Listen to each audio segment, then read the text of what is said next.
The sound of private jet engines faded as Lucas Tran stepped onto the small runway of his hometown. The crisp autumn wind brushed his face, carrying the scent of soil and nostalgia. It had been 10 long years since he left this place, chasing success and escaping pain.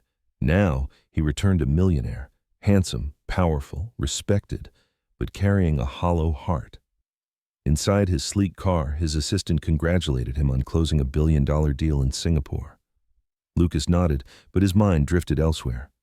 He opened a small photo on his phone, a picture of his daughter, Lily, at age 4, smiling with missing teeth. She was 7 now. He had missed her birthdays, her first words after her mother died, all because of work, ambition, and guilt. When he finally decided to come back, his stepmother Margaret had called sweetly. "Don't worry, darling. I've taken care of Lily as my own." Lucas had believed her. After all, she'd been his late father's widow, elegant, poised, the kind of woman who could charm anyone. But something deep inside Lucas whispered that not everything was right. As his car entered the old Tran mansion's gates, memories flooded back. His father's laughter, Margaret's cold eyes, and the promise he made long ago. "I'll protect what's left of this family." That night, as he stood before the grand doors, a wave of unease washed over him. The house looked the same, yet strangely darker. He was about to meet Lily again after years apart. His heart raced with hope and fear. When the door opened, a small figure ran out, his little girl, wearing a faded dress, eyes wide with surprise. But instead of joy, there was hesitation. She didn't run into his arms immediately. Something in her eyes told him she was afraid of someone inside that house. Lucas knelt down and opened his arms, expecting Lily to jump into them. Instead, she stopped a few feet away, clutching the hem of her dress. Her big brown eyes shimmered, but not with joy, with uncertainty. Slowly, she walked toward him, as if afraid that any wrong move would bring punishment. "Hey, sweetheart," Lucas whispered, voice trembling. "It's me, Daddy." Lily forced a tiny smile, the kind that broke his heart. Her lips curled upward, but her eyes didn't match. She looked thinner than in the photos Margaret had sent, her cheeks pale, her wrists covered by long sleeves even though it wasn't cold. Lucas noticed the faint outline of a bruise near her wrist when she reached for his hand. Margaret appeared from the doorway, glowing with false warmth. "Oh, look at you two." "Isn't this precious?" she said, placing her hand on Lily's shoulder a little too tightly. Lily flinched, and Lucas caught it. Just a flicker, but enough. Something twisted inside him. At dinner, Margaret talked endlessly about her devotion to the family, how she homeschooled Lily, how strict rules kept her disciplined. Lucas smiled politely, but his gaze stayed on his daughter. Lily barely spoke. When he asked her about school or friends, she just stared at her plate and mumbled, "Grandma says I don't need them." Later that night, Lucas peeked into her room. Lily was sitting on her bed, holding a stuffed bunny with a torn ear. He gently touched her hair. "Do you like living here, baby?" he asked softly. She hesitated, her voice barely a whisper. "Grandma says I'm lucky. I just have to be good." Lucas's chest tightened. He wanted to ask more, but footsteps echoed in the hallway. Margaret's. Lily quickly hid the bunny and forced another smile, and in that fake little smile, Lucas saw something that made his blood run cold. Silent fear pretending to be love. The next morning, sunlight streamed through the tall windows of the Tran mansion. Everything gleamed, the marble floors, the golden picture frames, the scent of expensive perfume floating in the air. On the surface, the house radiated elegance, but to Lucas, it felt colder than ever. Margaret descended the staircase gracefully, wearing pearls and a smile that could fool anyone. "Good morning, darling," she greeted, her voice dripping with charm. "I made breakfast myself." "Lily loves my pancakes, don't you, sweetie?" Lily nodded quickly, her tiny hands clutching the edge of her chair. Lucas sat opposite them, watching carefully. The table was filled with fine china and silverware, but the atmosphere felt suffocating. Every time Lily tried to speak, Margaret cut her off with a sugary laugh or a disapproving glance. "So, Lucas," Margaret began, sipping her tea, "you've done so well for yourself. Your father would be proud. I only wish you could have spent more time here. Children need discipline, you know." Her tone was soft, but her eyes were sharp. Lucas smiled politely, though he could feel a storm rising inside him. He looked at Lily, who was eating quietly, barely breathing between bites as if she feared making noise. When a maid accidentally dropped a spoon, Lily flinched so hard that the fork slipped from her hand. Margaret's smile froze for half a second before she quickly regained it. "Careless," she murmured under her breath, giving the maid a look that could cut glass. After breakfast, Margaret offered to show Lucas around the garden. As they walked, servants kept their heads down, moving silently. Lucas noticed one of them, an older woman, giving him a quick, pitying glance before disappearing behind a door. Something was terribly wrong here. Margaret's kindness felt rehearsed, her laughter mechanical, her affection toward Lily like a performance. And as Lucas looked at the grand house glowing under the sun, he realized it was nothing more than a stage, and somewhere behind the curtains, real pain was hiding. That evening, the mansion was unusually quiet. Lucas sat in his father's old study, sipping whiskey, staring at the portraits lining the wall. His father's eyes seemed to follow him, stern, watchful, as if warning him to look closer. He was trying to convince himself that maybe he was just overthinking, that Margaret was strict but not cruel. Yet something in Lily's silence kept clawing at him. He decided to check on her before bed. When he opened her door, she was sitting cross-legged on the floor, playing with her stuffed bunny under the soft glow of a nightlamp.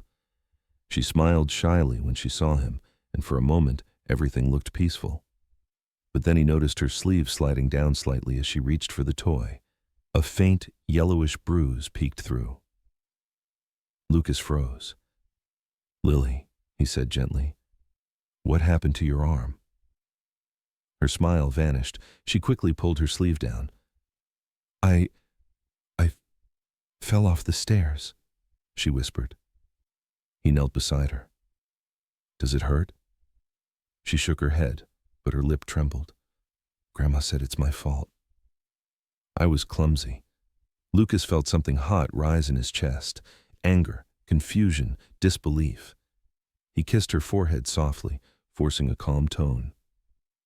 "It's okay, sweetheart. Daddy's here now." As he tucked her into bed, he noticed small scratches on her legs. He ran his fingers through her hair, hiding his rage behind a tender smile. "Sleep, baby. We'll talk more tomorrow." When he turned off the light and stepped into the hallway, he heard footsteps. Margaret appeared from the shadows, holding a glass of wine, her smile cold. "You shouldn't spoil her, Lucas. Children need to learn their place." Lucas stared at her, unable to speak.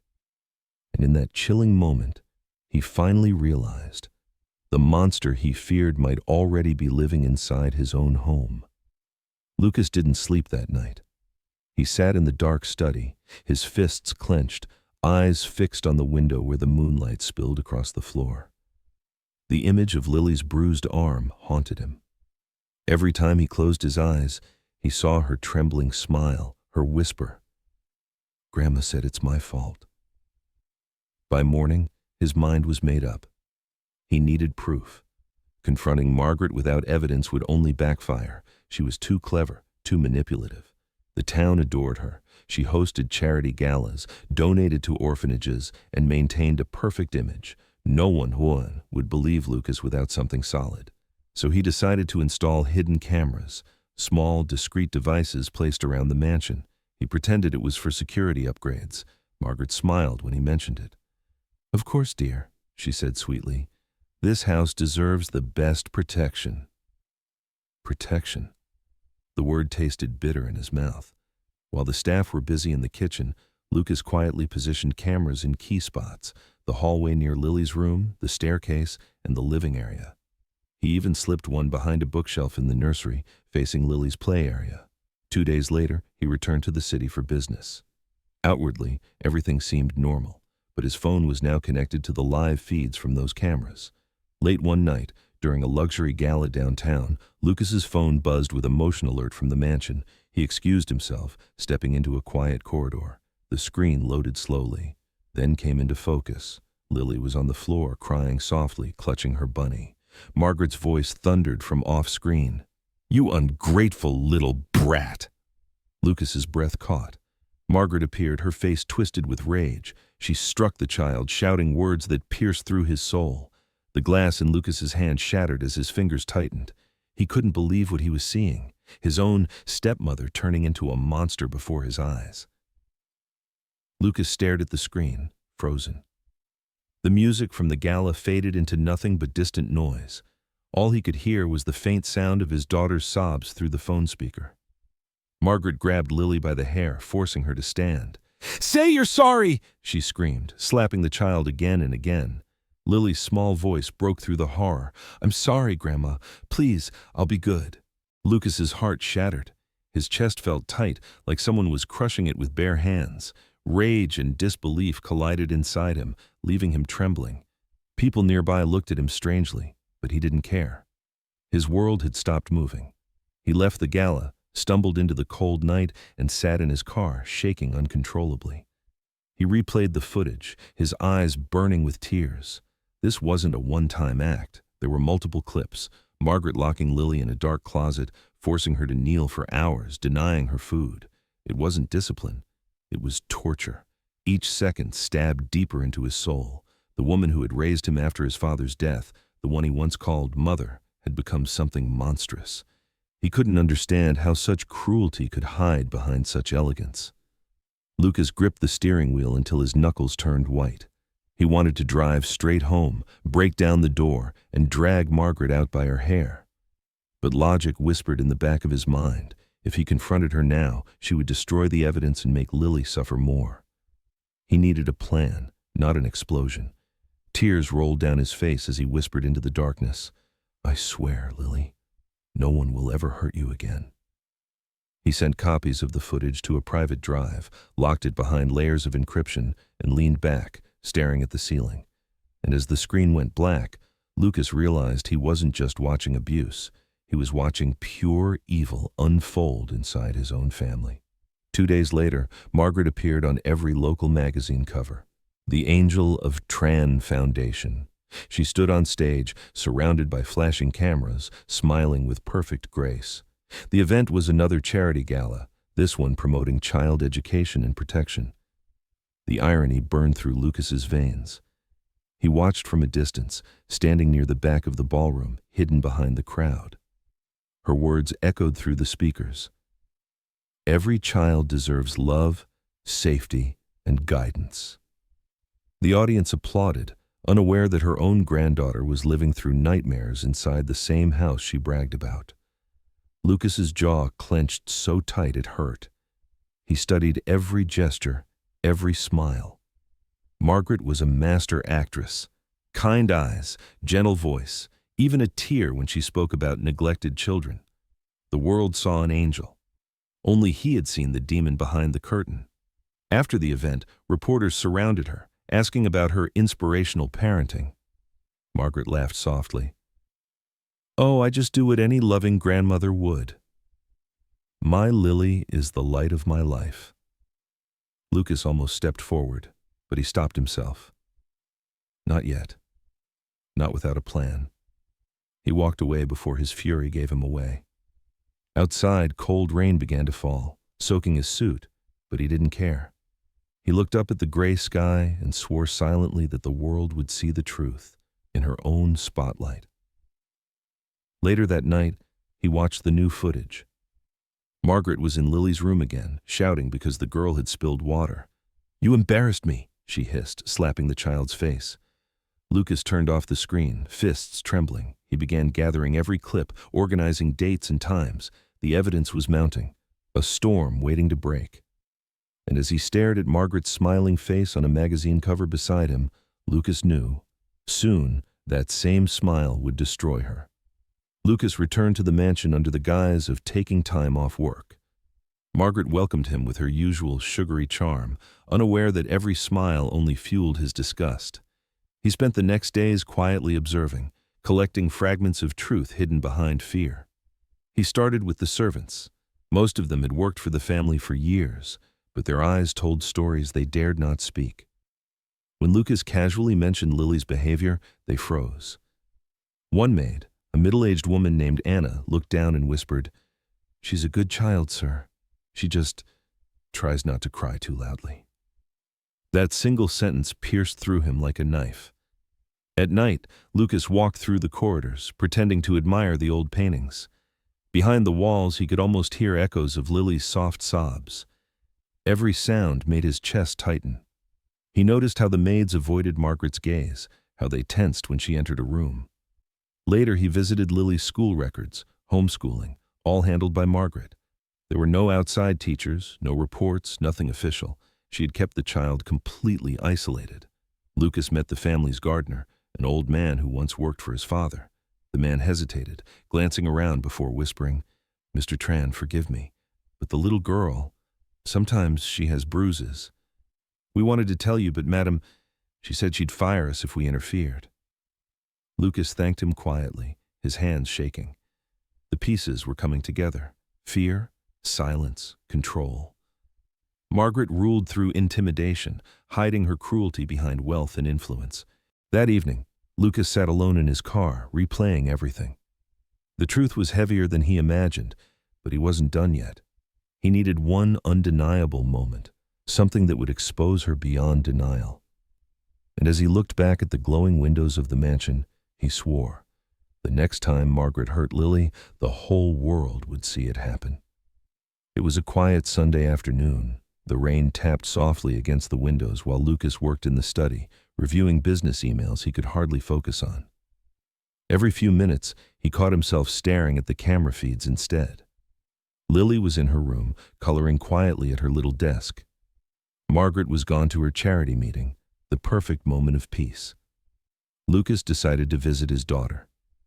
When he entered her room, she startled slightly, then smiled, that same fragile smile he had come to dread. Her room was neat, too neat for a child her age. No toys scattered, no laughter, only the faint sound of pencils scratching paper. "What are you drawing, sweetheart?" he asked, kneeling beside her. Lily hesitated, then tried to cover the paper with her small hand. "It's nothing, Daddy." "Can I see?" he asked gently. After a pause, she nodded. Lucas slowly lifted the paper, and his heart stopped. The drawing showed a small girl with tears on her face, sitting inside what looked like a cage. Above her stood a tall woman with red eyes and sharp teeth, holding a stick. Around them were black clouds, lightning, and a broken heart. At the bottom, in shaky handwriting, Lily had written, "Be good or the monster comes." Lucas felt his throat close. "Lily, who's the monster?" he asked softly. She looked down, her voice barely a whisper. "Grandma says the monster lives in me, but sometimes I think it's her." Lucas's hands trembled as he folded the drawing and tucked it into his pocket. He forced a smile and kissed her forehead. "You're not a monster, baby. You're my brave girl." That night, as he sat in the dark reviewing the footage again, the drawing burned in his mind, and in that simple piece of paper, Lucas found more truth than any camera could ever capture. His daughter was living in fear every single day. The next evening, Lucas sat in his car outside the mansion, watching the live feed on his phone. He'd been gone all afternoon, pretending to attend a meeting, but every part of him was focused on those small screens, his heart pounding with dread. Inside the house, Lily sat at the dinner table, carefully holding her spoon, afraid to spill. Margaret, dressed in a silk robe, poured herself a glass of red wine and spoke with the calm of someone who believed the world revolved around her. "Sit straight, don't hunch," she snapped suddenly. Lily straightened immediately, whispering, "Yes, Grandma." Then it happened. Lily's trembling hands knocked over her glass of milk. It spilled across the table, dripping onto the floor. For a brief second, silence filled the room. Then Margaret's face twisted.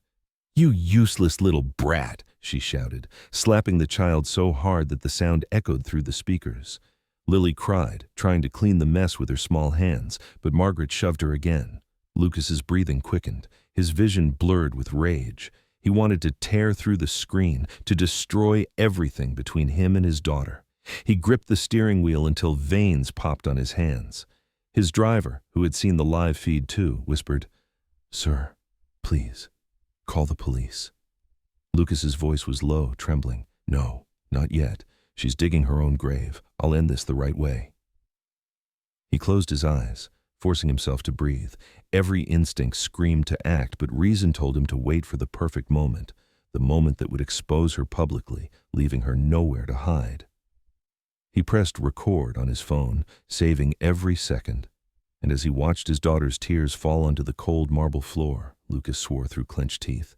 The next time Margaret laid a hand on Lily, it would be the last. The following morning, Lucas stood by his office window, staring at the skyline as sunlight poured across the city. His phone buzzed with messages from investors, but he ignored them all. His mind was set on one thing: justice. Quiet, undeniable justice. Margaret's annual charity gala was just a week away, the biggest event of the year. It would gather politicians, celebrities, business tycoons, and reporters. The same crowd that worshipped her would soon see what she truly was. Lucas called his trusted tech expert, Aaron, the only man he could rely on for something this delicate. "I need a live projection setup," he said. "Video, audio, multiple feeds. Nobody can trace it back to us until it's too late." Aaron hesitated. "You're planning to go public, aren't you?" Lucas's voice hardened. "She tortured my child. This time, the world will watch her truth burn." For the next few days, Lucas worked in silence, masking his fury behind calm smiles whenever Margaret spoke to him. He dined with her, listened to her fake laughter, even accepted her advice on how to be a better parent. Each word felt like poison, but he endured it. Meanwhile, Aaron and his team hid small transmitters inside the mansion's security system, connecting every feed directly to Lucas's laptop. Every slap, every scream, every cruel command would soon have an audience far bigger than Margaret ever imagined. Lucas also made quiet arrangements. Legal teams, child protection officers, media outlets, all ready to act the moment he gave the signal. The gala would not just be her celebration, it would be her downfall. That night, Lucas walked past Lily's room and paused. She was asleep, her face peaceful for once. He brushed her hair gently and whispered, "Just a little longer, my angel." Daddy's almost ready, and as the moonlight touched his face, Lucas knew the stage was set, and soon the monster would be unmasked before the entire world. The days before the gala passed like the quiet before a storm. Every morning, the mansion seemed too peaceful, too rehearsed. Margaret hummed as she arranged flowers and rehearsed her speech in front of the mirror, completely unaware that her own destruction was already in motion. Lucas played his part perfectly.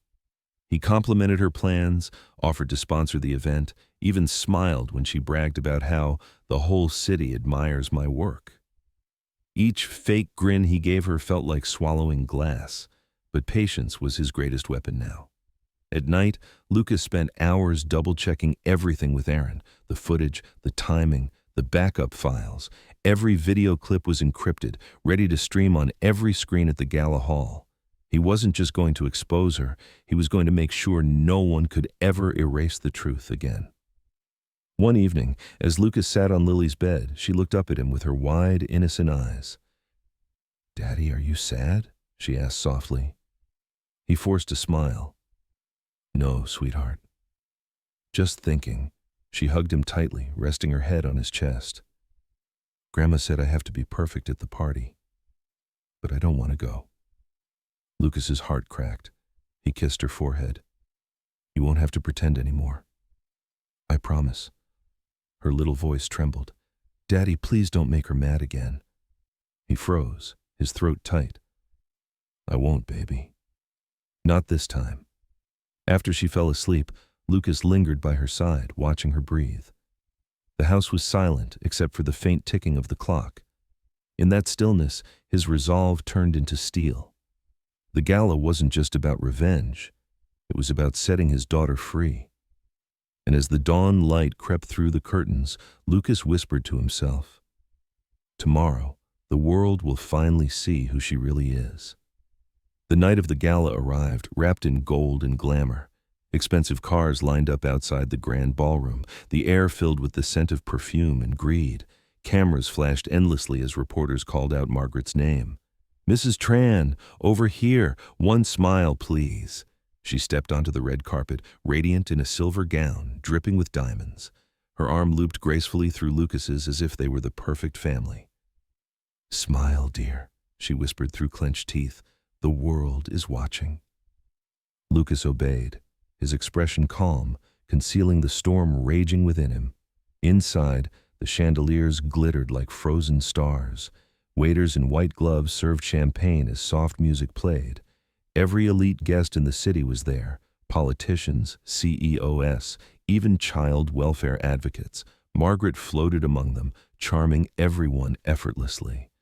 When she took the stage, applause filled the room. "My dear friends," she began, her voice warm and flawless, "tonight we celebrate the power of love and family and compassion for every child." Lucas stood in the corner, watching, his hand resting inside his pocket where the remote lay hidden.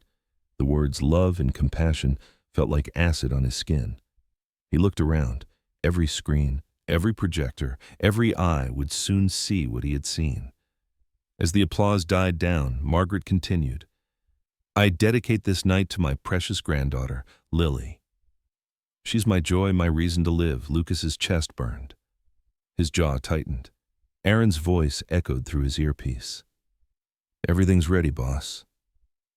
Just say the word." He nodded slightly, his pulse pounding in his ears. The ballroom lights shimmered around her like a halo. Margaret smiled sweetly, raising her glass to the audience. And as Lucas's thumb hovered over the remote button, he knew one single click would turn her world of lies into ashes. The room glowed under the golden lights as Margaret raised her glass high. "To family, to love, and to the children who make our hearts whole," she declared. Laughter and clinking glasses filled the air. Lucas stood motionless, his finger resting on the small black remote in his pocket.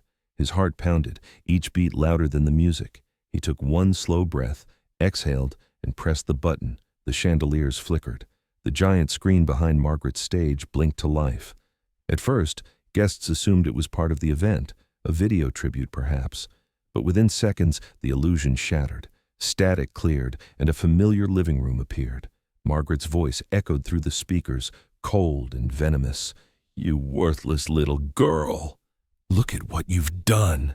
Gasps filled the ballroom as footage of her slapping Lily played on the giant screens.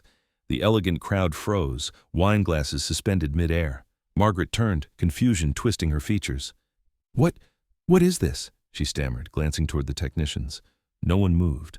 The next clip appeared, her dragging Lily by the arm, yelling, "Cry again and I'll lock you in the dark." The guests began murmuring, horror spreading like wildfire. Reporters raised their phones, recording everything. Cameras flashed not in admiration now, but in outrage. Lucas stepped forward, his voice calm but trembling with fury. "Ladies and gentlemen," he said, every eye turning toward him, "this is the woman you've called a saint." Margaret lunged toward him, screaming, "You set me up, you liar!" Security guards rushed forward, blocking her. The video looped again, louder this time, every cruel word echoing through the hall. She looked around desperately, her flawless image cracking before everyone's eyes. And as the final clip ended, Lily's small voice whispering, "Please don't hurt me." The crowd's silence turned into gasps, then anger. The Angel of Tran Foundation had just fallen in front of the world. For a long moment, no one moved. The only sound was the echo of Lily's tiny voice fading from the speakers. Then came the first gasp, then another, and the entire ballroom erupted into chaos. Guests stood frozen, others whispered in disbelief, phones recording every second.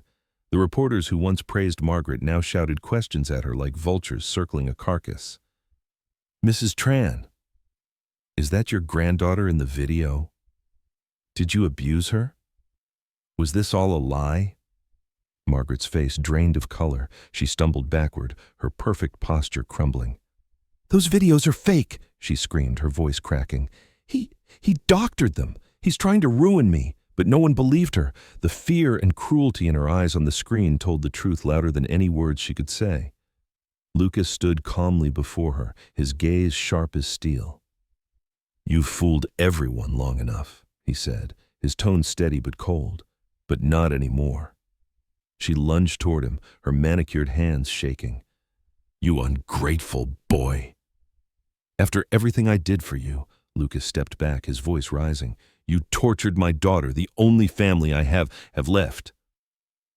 Security guards restrained her as cameras flashed relentlessly. Some guests turned away in disgust. Others shouted for justice. Her elegant mask had shattered completely. The woman who once commanded admiration now stood trembling, her reputation bleeding out under the harsh lights of truth. Police officers, already alerted by Lucas's legal team, entered the ballroom. One stepped forward. "Margaret Tran, you're under arrest for child abuse and endangerment." Her knees buckled. The room buzzed with whispers and pity for Lily, outrage for Margaret. Lucas didn't look away as they handcuffed her. And as the flashing lights of cameras turned into the flashing lights of police cars, Lucas knew the world had finally seen the monster unmasked. The next morning, headlines spread like wildfire. Charity icon arrested for child abuse. Hidden camera exposes Margaret Tran's cruelty. Every news channel replayed the footage from the gala. Every newspaper carried her broken face on the front page. The same people who once adored her now spoke her name with disgust. Lucas sat silently in his living room, the curtains drawn, his phone buzzing nonstop. Reporters wanted interviews. Friends sent messages of support. Lawyers called with updates. None of it mattered. He only cared about one thing: Lily. She was curled up on the couch beside him, wrapped in a soft blanket, holding her stuffed bunny close. Her eyes were still swollen from crying. Lucas brushed a strand of hair from her face and whispered, "It's over, baby. She can't hurt you anymore." Lily looked up at him, confused. "Is Grandma gone?" He nodded gently. "Yes, sweetheart. She's gone." For a moment there was only silence. Then she whispered, "Can I sleep without the light on tonight?" Lucas's throat tightened. He forced a smile. "You can, my brave girl. You're safe now." Outside, cameras still flashed beyond the gates, but inside that quiet room, time seemed to stop. The mansion, once filled with fear, felt strangely peaceful. Later, Lucas stood in his father's old study, staring at the family portraits. He took down the one of Margaret, her cold eyes frozen behind glass, and placed it face down in a drawer. Then he looked at Lily's small drawing taped to the wall, the one with the cage and the monster. He smiled softly. "Not anymore," he whispered. "No more monsters." And as he watched Lily finally fall asleep in peace, Lucas realized that justice wasn't loud or vengeful. Sometimes it was quiet, gentle, and shaped like a father's promise kept. That night, the mansion was silent for the first time in years. No shouting, no footsteps pacing the hallways, no fearful whispers, just the soft sound of rain against the windows and the faint rhythm of Lily's breathing as she slept.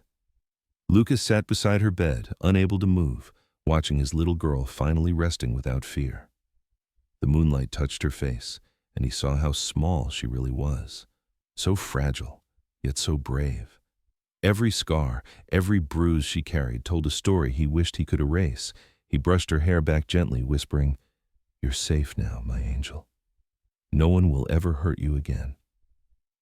But when Lily stirred in her sleep, she suddenly screamed, a piercing, terrified cry.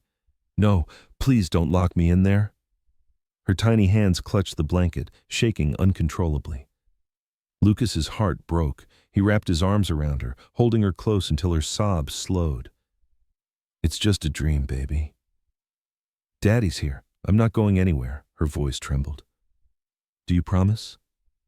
He nodded, tears falling onto her hair. "I promise with everything I have."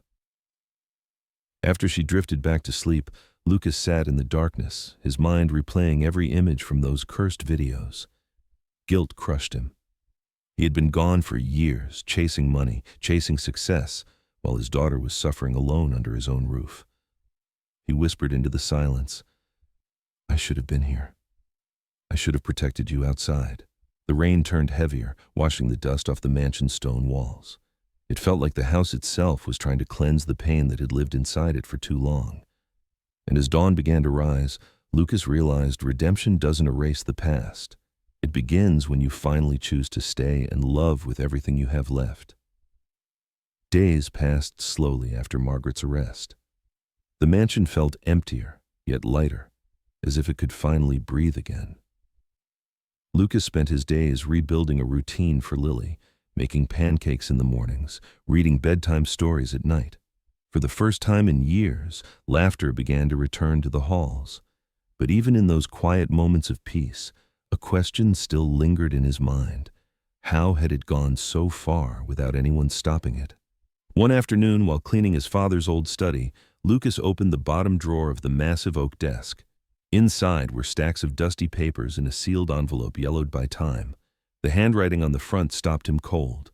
To my son, Lucas. He tore it open carefully. Inside was a letter written in his father's familiar script. My boy, if you ever read this, I may no longer be there to warn you. Margaret is not who she pretends to be. She hides cruelty behind charm and control behind kindness. Be careful with your trust. Protect what truly matters, your family. Lucas sank into the chair, the letter trembling in his hands. His father had known. He had seen the darkness long before Lucas did, but he hadn't lived long enough to stop it. Guilt and sorrow collided in Lucas's chest like a storm. He whispered, "You tried to warn me, Dad. I should have listened." For a long moment, he sat in silence, the sound of the clock ticking steadily. Then, gently, he folded the letter and placed it beside a framed photo of Lily. "Don't worry," he said softly, his voice breaking. "I'm protecting her now. I'll do it for both of us." And as the sunlight poured through the window, Lucas realized the past couldn't be changed, but it could finally be honored by breaking the cycle of pain his father once feared. Spring arrived slowly, washing away the bitter memories of winter.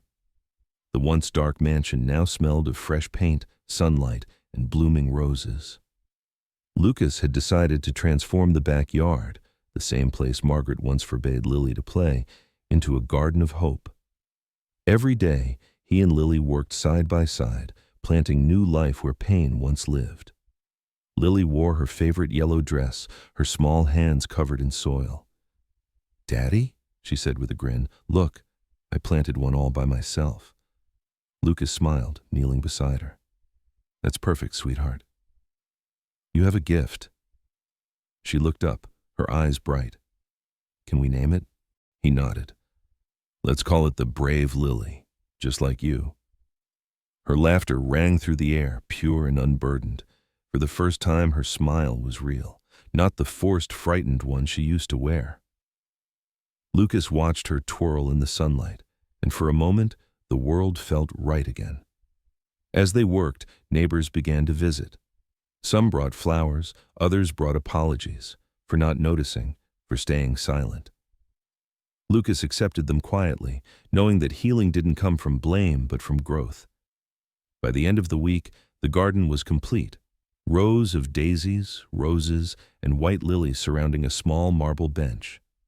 On the bench, Lucas engraved the words, "For every child who survived silence." He and Lily stood together, admiring their work. The wind brushed softly against their faces, carrying away the last pieces of sorrow. Lily leaned against him and whispered, "Daddy, the garden isn't scary anymore." He smiled, wrapping an arm around her. "That's because we filled it with love." Monsters can't live where love grows. And as the sun dipped below the horizon, Lucas realized the garden wasn't just for Lily. It was for both of them, a living promise that pain would never rule their home again.